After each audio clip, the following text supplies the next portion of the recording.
In today's video, I'll talk about how to fix Instagram in just a moment problem.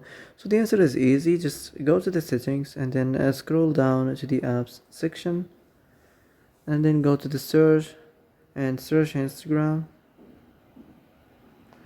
Then go to the storage and here you will find this clear cache option. Click on it and you can go check it if it worked. If it didn't work, you can try to clear data, but be careful. If you clear data,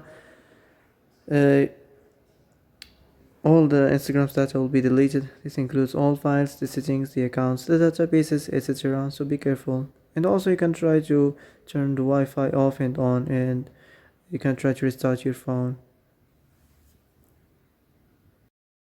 So that's it for today's video. I hope this is the answer you've been looking for. And if you like this video, don't forget to like and subscribe, and see you in the next video.